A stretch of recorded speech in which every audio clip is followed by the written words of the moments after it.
Thank you. Well, welcome everybody to a subject which we half know lots about, but there's always more to learn. The medieval timber frame building is such a staple of tourist posters. It's very hard not to associate them with Merry England. They are the quintessential medieval building, standing alongside castles, cathedrals and churches. But this is the vernacular view of the world. Homes and shops made of wood.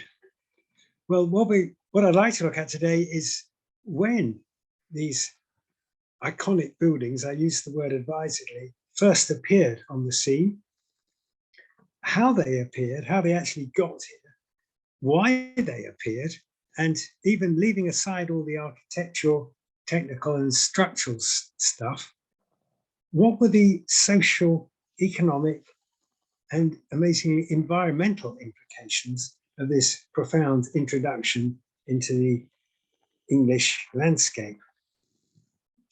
So obviously it's going to be an extremely long lecture, so set your alarms. Right, if you think about medieval architecture, we are familiar with the old masonry styles. In the 10th and 11th, we had the late Saxon buildings. In the 11th, 12th, we had the Romanesque Norman introduced buildings. In the 13th century, we had the lancets from the sort of Plantagenet buildings, the Gothic stuff. And before the Black Death, we had the decorated early English style. After the Black Death, we moved on to the perpendicular style in the late 14th and 15th century. So huge architectural changes. But are they just architectural or are there social changes that go with them? And the second point is, of course, where do those medieval timber frame buildings sit in this great changing architectural landscape? Are they 10th, 11th, 11th, 12th, 13th, 14th, 15th? Now, I've given you here a view of timber frame buildings with this great range of architectural change that's going on. Which do you think best fits the upper images with the lower ones?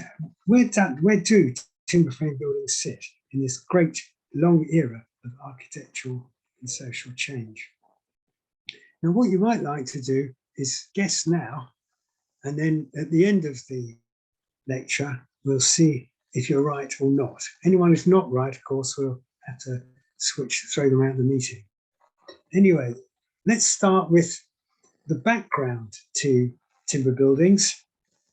At the beginning of our period, in the Saxon period, we have what's called the earth-fast tradition. Earth-fast just means you dig a hole, put in a post, and that holds the building up. The weight of the timber, of the wood in the ground, gives it the support it needs. And that earth-fast tradition is hugely long-lived, going back into the prehistoric and through into at least the early medieval period.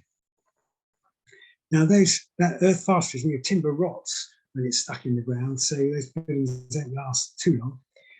Then the timber frame tradition, which you see in the bottom of the slide there, those are rather different buildings, and they contrast with earth-fast buildings in so many ways. So where does it come from? Why is that great change? What's it all about? So these are the questions which we'll be considering today. Was the English medieval timber frame building introduced as a fully formed concept in the same way as, for example, the Romanesque architecture was introduced by the Normans? They came over, they killed everyone at the Battle of Hastings, and they built all their Romanesque buildings. Is the timber frame building, which is so different from the earth-fast Saxon tradition, was that introduced as a fully formed concept? Or did it evolve, I should say modify or develop from earlier earth-fast or stave building traditions? How did that happen, if it was? Or was there quite a different origin for these quintessentially medieval buildings? And then why did it appear at all? If it ain't broke, why fix it? Why do we need timber frame buildings? Or why did the medieval era think they needed them? So to begin with, we have to look at the landscape. We'll have to go back to trees, because that's what, believe it or not, that's what timber frame buildings are made from. Now, in medieval documentation, litigation even, there are two forms of wood. There's wood boscus, which is the small stuff. We talk about firewood. And then we have timber, which is worked wood, which is what we call timber buildings, firewood timber buildings. And these two slides here show you, yes, can you see here? This is a coppice woodland. Now this is wood, young stems growing from cut stalls. These have just been cut, and in the background here, you can see 2, 3 or 4 years growth of those coppice stalls, standing alongside these great standards. Those are timber trees, that's what you make timber buildings from, and those are coppice woodland, which you use for firewood and wattlework and the little stuff. So that's wood in the round, and that's timber growing, ready to be converted into staples in Holborn. So those are the two concepts that underpin this lecture. So coppice woodland is an amazing thing. It's wood which regenerates itself. You can cut those stalls down and it'll throw up, what, 3, 4, 5, 6, 7 new poles the very next year. And it'll keep doing that for as long as you keep cutting them. It's like pruning flowers. The more you deadhead them, the more they grow. It's the same with oak, ash, elm. They love to regrow when you cut them back. So you get a crop, literally a crop of poles every 5, 6, 7 years. And some of these are quite big. You can see here where it's an oak coppice, you'll get a pole like that, 7 foot tall and 1 inch thick in 1 year. So you can make a little timber building in 1 year, 2 years, 3 years, 4 years, etc. So there's an outgrown coppice there, and you can see it's what, maybe 10, 15 years old before that was cut. So the coppice cycles are all about sustainability. You can grow lots and lots of these things. Now, here you see in that top slide, there you have the products from cutting those coppice stalls. And the other slide, you can see coppice being allowed to grow as much as like 1, 2, 3, 4, 5, 6, 7 poles from that one stall. And it'll just grow just cut it and it'll grow again. It's very simple. Nature's wonderful like that. It likes to grow. Now, so there are your standards. That's what you make your timber buildings from. And there's your coppice. The coppice you use for wattlework or firewood. And look at this little building here. There are your standards. Can you see those nice squared oak posts? They're from standard trees. And look at the wattlework, the lard and plaster work between them. That is the coppice. You know, what are they? 3, 4 years old maybe. Those coppice wattles come from the coppices, coppice stalls, and those bigger chaps come from the standards. So by looking at a timber building and analysing it, you are looking at a managed medieval woodland with 3-year-old hazel coppice and 20-year-old, 25-year-old standards. Coppice with standards. That's what it looks like on the ground, and that's what it looks like in a timber frame building. Now, this use of woodland this sustainable use of woodland can be traced back right to the Neolithic. Here you have a rather well preserved but poorly maintained Neolithic causeway on the Somerset levels. Now, even though it's rather bashed up, can you see that all those wattles are all the same date? They're all 5 years old. And the main bearers of the wattlework are all about, 7 to 10 years old. So this is evidence for a Neolithic managed woodland with a 10-year-old coppice cycle and a 5-year-old coppice cycle. They're deliberately allowing stalls to grow to a certain age because you need those slightly heftier chaps, but they're cutting most of them down after 3 or 5 years. So that is not just evidence for a trackway, for a need to get from A to B, but it's also a fossilized chunk of Neolithic managed woodland.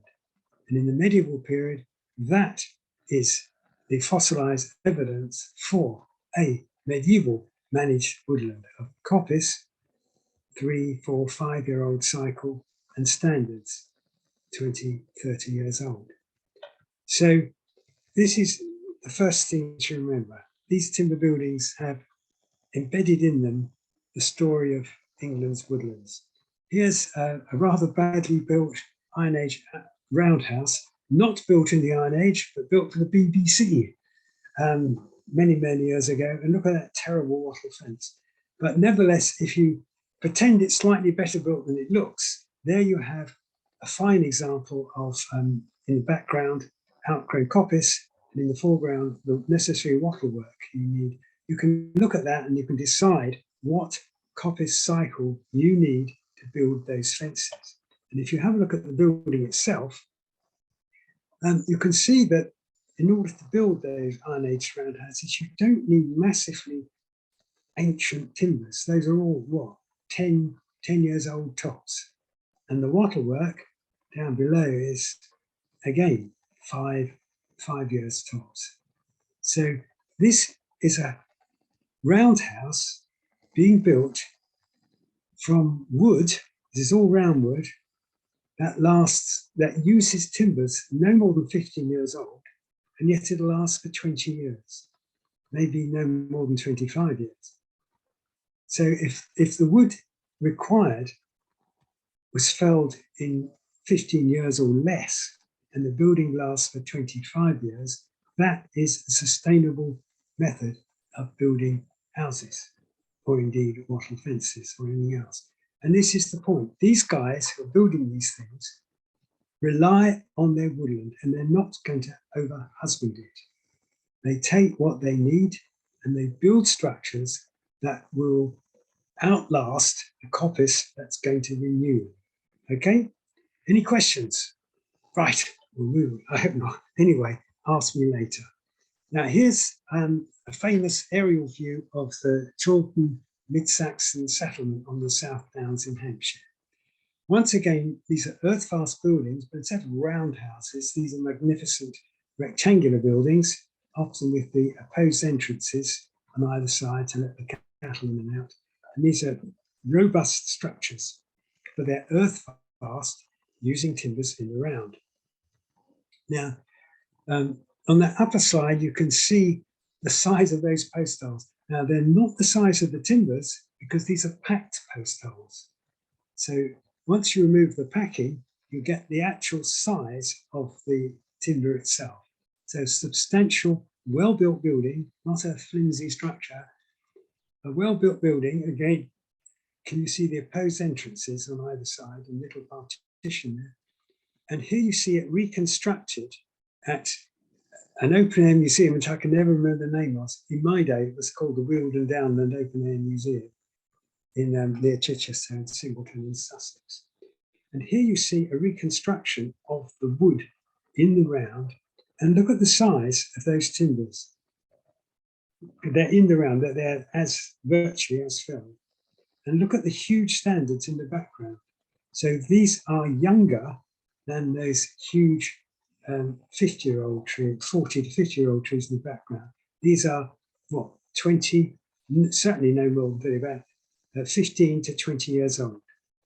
So this is a building, a robust rectangular longhouse built in the mid-Saxon period, which would last longer than the trees it would take to replace it. So this idea of building buildings which are in tune with the landscape and will outlast the woodland they were husbanded from is crucial to our understanding of these things.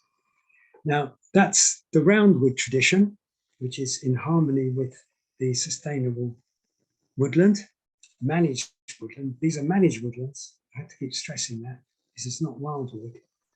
And if we look at timber buildings, what's the evidence we've got for looking at how timber buildings were built? Well, we can look at ships with their massive planks. How do you get such long, straight-grained planks? What kind of trees do they come from? what's the woodland management you need, the woodscape required to build something like the Bremer Collier of 1380. Now, here, we've got a lot of waterlogged structures over here. This is from Bruggen in Bergen, made entirely of softwoods, huge timbers, but young timbers, but of substantial length in that bridge at Bergen. And here's one of my favourite timber buildings down the bottom. You may recognise it as Salisbury Cathedral, and you may think it's made all 414 foot of it of masonry. You would be absolutely wrong, because one of the tallest medieval structures in the country is inside that spire. It's the scaffolding that was put up to build it, and it's still there to this day. You can't see it because they've built all that masonry nonsense outside it, but inside it's pure timber from top to bottom. So there you go. Amazing timber structure, which we can date precisely, and it's an amazing construction. And we have timber buildings all over the country, so we can look at timber buildings, but just remember, you're looking at the woodscape. You have to look at the woodscape, the age of the timber, as much as the structure. So, okay, let's rush on. Now, earth-fast timber buildings using wood in the round, they're relatively short life, not in terms of their sustainability, but in terms of how long they live in the landscape. They're almost always single story, and archaeologically, they need post holes. So the archaeologist finds post holes of single story, short life buildings, earth-fast buildings. Now, timber frame buildings use square timbers. They have a much longer life in the landscape, and they can be multi-story, and the archaeological evidence for them, apart from the architectural evidence which survives in places like York, etc., is this little thing here. Can you see at the bottom of the slide, the timber frame building is sitting on a dwarf stone wall? That is what the archaeologists tend to find, because all that lot tends to get burnt down. So our archaeological evidence for earth-fast buildings is usually post holes, unless you're a must farm, of course. And our archaeological evidence for timber frame buildings is usually just a dwarf stone wall. So that's what archaeologists are having to play with, so quite a tricky one. So if you're looking at medieval timber frame buildings, what you're looking at is a different approach to the woodland resource, different tools and equipment, and we're puzzling over, was it a Saxon, Romanesque, Gothic introduction and development? But let's try and unpick all that lot. Archaeologically, we have surviving timber buildings here and there in York or Norwich or whatever it is. But are they the earliest examples, or are they later examples? We have surviving roof structures in buildings made with the same kind of joinery and timber techniques that you need for the substructure. And then we have dry and waterlogged archaeological sites. Now, to bring all that evidence together, archaeologists over the country have looked at dwarf stone walls, these little stone mortar sills. We can find out when was the first use of square timbers, because not round timbers, but square timbers. We can look at the history of prefabrication and, crucially, the development of complex joinery, especially the mortise and tenon. You need complex joinery. You can only use that with square timbers. It's awfully difficult to join with what we would call joinery, roundwood structures, roundwood to roundwood. All that is log cabin lap joints. So pushing on. So what we need, the only way we're ever going to answer this, is to find a complete sequence of closely dated 9th to 14th century wooden timber structures. Where are we going to find that? Oh, I know, the London Medieval Waterfront Project from 1972 to 2012, but still going on. So what is that going to tell us? Well, you probably know a lot about this. It kicked off actually not with the Museum of London, but with the Guildhall Museum, the predecessor to the Museum of London, on the Baynard's Castle site then on the Custom House site, then on the Trigg Lane site. The Museum of London, in fact, didn't appear on the scene until 1975, although it pretends it arrived in 1973. Now, huge sites like this big one up here were massive waterfront development, and luckily archaeologists initially from Guildhall Museum went to the Museum of London, were able to excavate some of those sites. And just look at the side, that bottom side there, the size of some of the timbers that came up. This is a Roman waterfront site, and that is part of the Roman quay, a squared, massive square timber. Terribly exploitative. This was for a timber quay which lasted for 25 years using 120-year-old oak.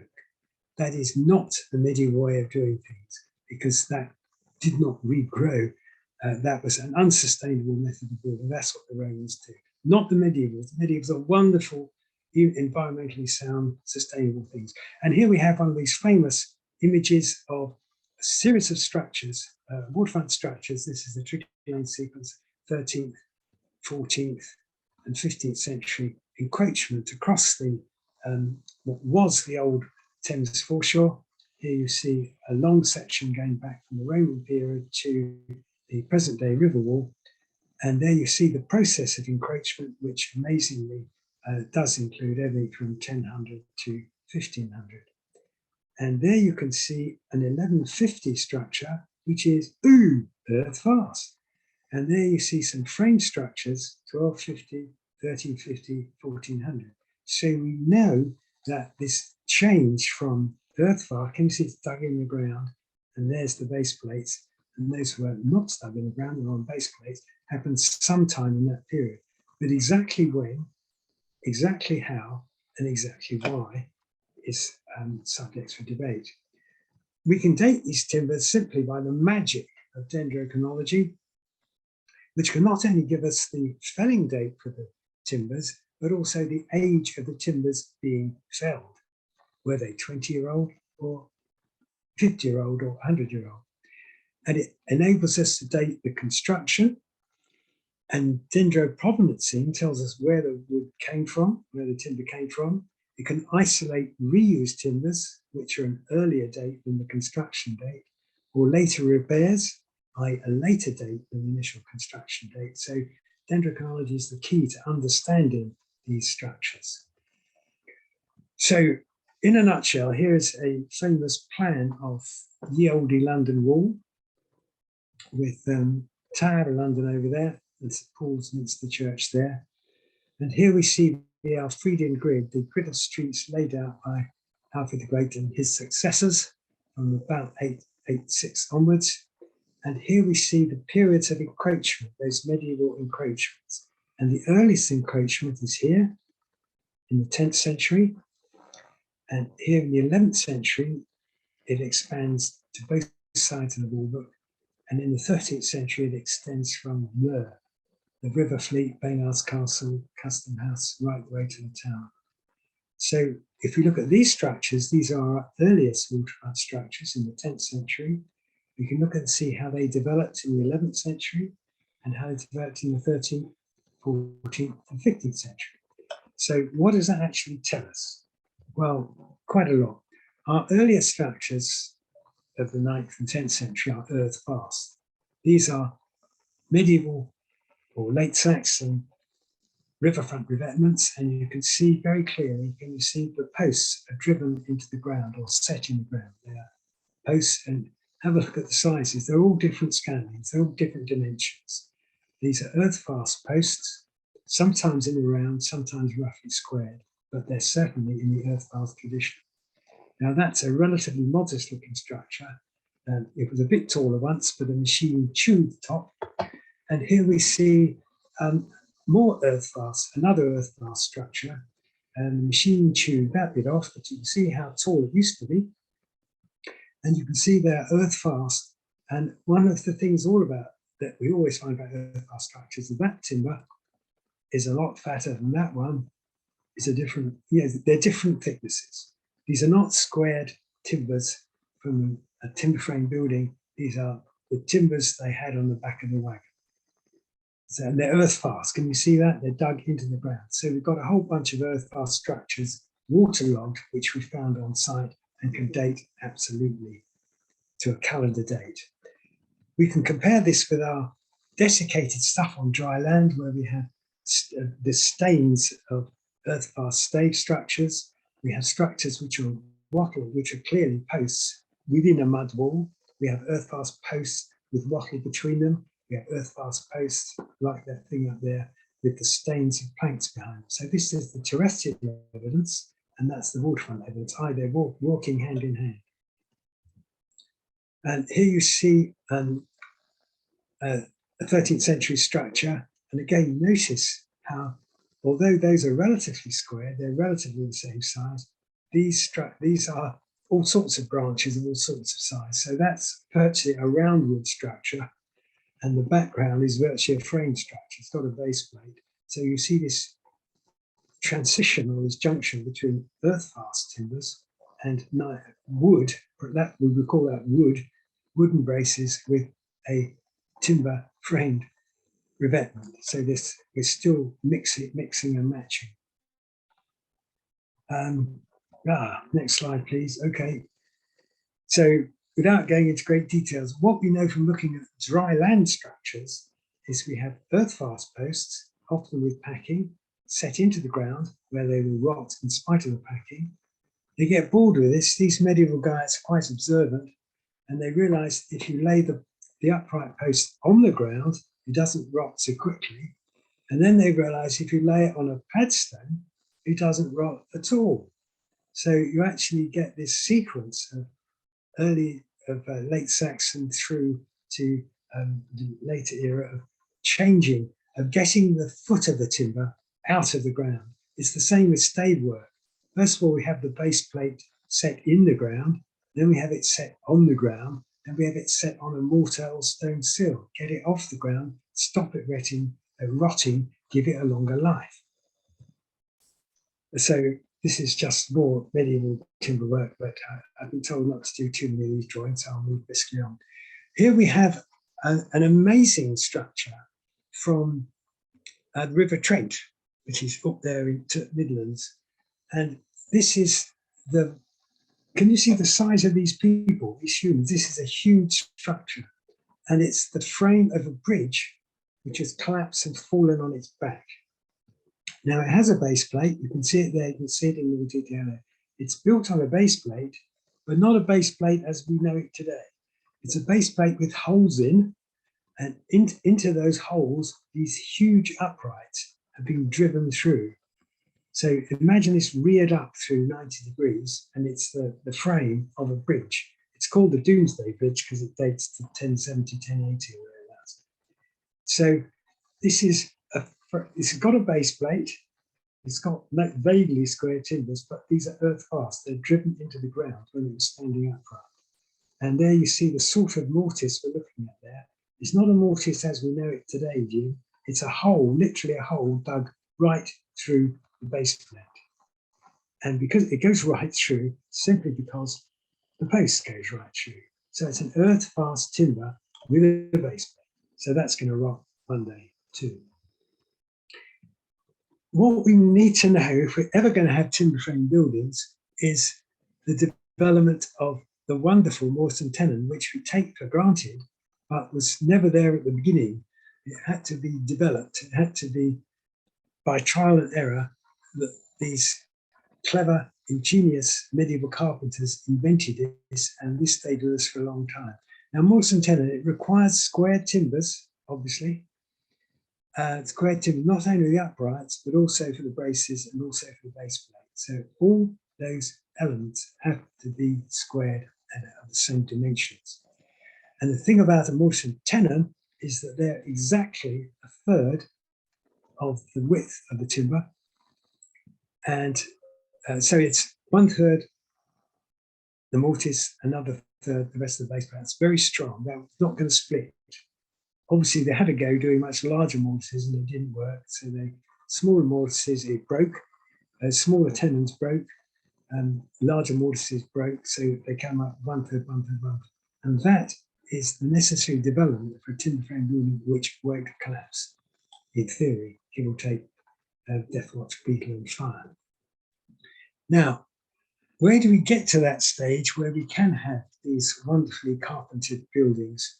And here on the Thames Exchange site in London, I had a structure which absolutely shocked me. You know, having worked at Trig Lane for years and years and years, I was used to all these timber frame things, but this is something else. This is can you see it's actually, this is ground level or foreshore level. That is below ground level, a massive chunk of earth-fast post. Above ground level, it's a square timber with a framing element notched, lap jointed onto it. So that is earth-fast and that is framed. It is this incredible transitional structure, which really did blow our minds, man. So if you look at this bottom picture here, this is oddly enough from the United States. It's a New England thing, I think. If you look at the bottom of those timbers, they're earth fast. Can you see that? They're huge, thick earth fast elements below ground, and above ground, they're perfectly normal timber frames. Astonishing. And this is exactly what we've got there in the 12th century. Here we have that structure with the earth fast element and the relatively squared upperwork, and that dates to precisely 1198. That's when those timbers were felled. But just look at this, guys. That, and that are all earth fast timbers, okay, with these irregular shaped braces. So they're not round wood, they're squared wood, they're earth fast with these wooden braces. But that structure was built in 1198, and then a foreshore accumulated up against it for 20 years or so. And on top of that foreshore, which accumulated against this waterfront revetment built in 1198, was this structure, which is a jetty. That's one side, that's the other side. Scissor brace jetty, the top's missing, but you can see it's a classic scissor brace jetty. That's one frame, that's the other frame, extending it southwards. Notice a little mortise on top there to take the bearer. Now, that is on a base plate. That is a classic framed, classic timber frame. Base plate, upright, scissor brace. And that dates to 1228, 1229. Earth fast structure over here, timber frame building over there. And we can count the foreshore, every year of foreshore between the two, and do a dendro day. So timber frame buildings arrived in London sometime between 1198 and 1228. So let's say 1215. Everybody whitters on about Runnymede and the Charter of Thingley, but this is far more important, which is 1215. This is far more. This is the introduction of fully framed buildings in London. There you go. So we can date it. Hallelujah. And we can also look at how that relates. There can be no doubt that complex roof structures in masonry buildings use square timbers, mortise and tenon joinery. This is coming down from the roof into the carcass of the building. This must be where a lot of the ideas come from. And this is the development of the mortise and tenon. The base plate, the earliest base plates we have in this country, if you come out, we don't have them in the roof, obviously, but we do have them with stave work in Anglo-Saxon, some Anglo-Saxon buildings. This is the Nordic thing. We have this sort of Scandinavian stave work. There's the base plate. Whoops. There's the base plate. There's the stave work. That's the pump. It's very difficult if the pump gets switched off. And that's Catherine Maloney desperately trying to record them before the tide comes in. And so roof structures, stave structures, all this is part of the genesis of these intelligent, ingenious medieval carpenters who are thinking things through. How do I make this building last longer? How do I make it stand up? How do I do this? How do I do it? How do you make a roof survive? These are clever people. No universities in those days, of course, but they're just clever people. Now, a short life, earth-fast building cannot be inherited. It's just a plot it stands on. It won't last a generation. It might outlast its woodland, but it can't be inherited. So what you inherit in the early medieval period is the plot of land, the land tenure, not the house. Okay? Now, this means you have to pay for rebuilding this building every generation, because earth-fast buildings rot at the ground level, they fall down. So there's no great desire for major embellishment. You just want a roof over your head. There's no point in making it extremely pretty, because the next generation are going to rebuild it. And the other point is it's going to be a single story, because we haven't invented the upper levels in timber buildings. You have in masonry, but not in wooden buildings. And if you need more space, you just build another building on the same plot.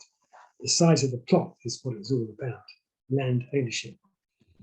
Now, long life timber frame buildings are the exact opposite.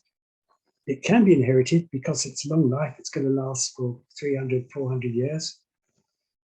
So it can be inherited as well as the burgess plot it's on, which means the rebuilding cost is defrayed over many generations, and it's worth making them look pretty, worth impressing your neighbours, worth investing in the fabric.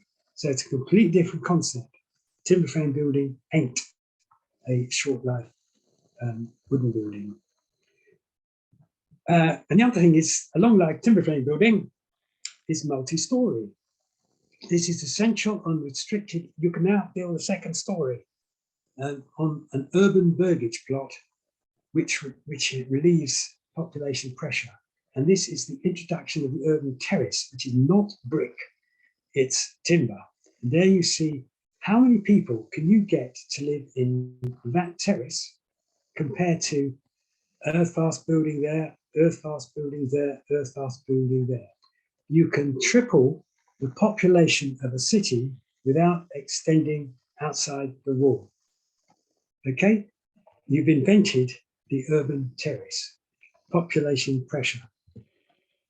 You also have to invent chimneys, of course, because in the old days you used to have an open fire in your open hall, smoking gently out the roof. But when you have upper stories, you need smoke bays, chimney stacks, and all sorts of things. So it's a big structural changes. But look at the consequences of long life timber frame buildings. You now have multi-occupancy, i.e. you can rent out a larger population on the same footprint, hugely important. You get more rent, because of course you can rent out the other stories, and you get, of course, more play, because the more intense your occupation, the more likely you are to drop dead of all sorts of things. So good news and bad news. And another difference with between a multi-storey building, look at this upper hall. There's very few partitions in it. You all sleep around the campfire and you're all jolly happy, singing songs as the fire glows in the middle of the night. But these timber frame buildings give you upper stories, give you more privacy and more individuality, if you like. It's a completely different social concept to the communal living in a communal hall, to private living in private rooms in a timber frame structure. So you're actually changing the mindset of society. These are not just buildings, they're also social change. I'm not going to go into this, just to say that sawn timber, making it squared, is different from cleft timber, but I just don't have time. It's fascinating, but I just don't have time to go. I'm sorry, I've got to move on. Woodland resources from 700 to 1300. The woodlands are changing. The composition of woodlands, we get fewer, taller, straight-grained 100-year-old trees. This is broadly the wildwood. Now, when you finish felling all your wildwood, your 100-year-old trees, you're left with the much younger standards, 30 to 50 years old. So you can do amazing things like shipbuilding with good 100-year-old timbers, as you need to split those along the grain. But you can't do that so much with these. If you've lost all your giant trees from the wildwood, and you're left with younger standards, 30, 50-year-olds, they're much better for sawing. You can't really cleave the little chaps, but you can saw them into square timbers. So the woodland resource is the pressure for producing squared 30, 50-year-old timber trees. There is woodland pressure there as well as social pressure. So I think we can say very clearly that the medieval multi-storey box frame building developed from an evolving earth-fastened stave building traditions by people watching, thinking, and modifying, and from considering the timber roof, complex timber roof construction, and bringing those techniques and joinery down to the ground in response to urban population pressure and changing woodland resources, pressure, what timbers have we got? Where can we get our standards? So you see how all these things come together. So there we go. You've got your coppice cycles down the bottom here with your wattle work, which appears in those panels there. And there's your timber framing with your dwarf stone wall, your privacy, your rented buildings, etc., etc., etc. So that's what it's all about. These conjunction of roof construction, stave work, people looking, thinking, and the woodland resource being disappearing fast. So let's just answer those questions very quickly. What's the English medieval timber frame building? No, it wasn't. Okay, but it evolved, it modified, the modified development from earth-fastened stave building traditions. But there was also another origin, another catalyst, and that's the changing woodlands. So we're actually looking at changing woodlands, otherwise you wouldn't have bothered with all that. So we now know when it appeared, at least in London, in about the time of Magna Carta. And why it appeared is because of those origins. Necessity is the mother of invention, and it's also the mother of timber frame buildings. So thank you very much. I hope you're all awake and enjoy the rest of your evening.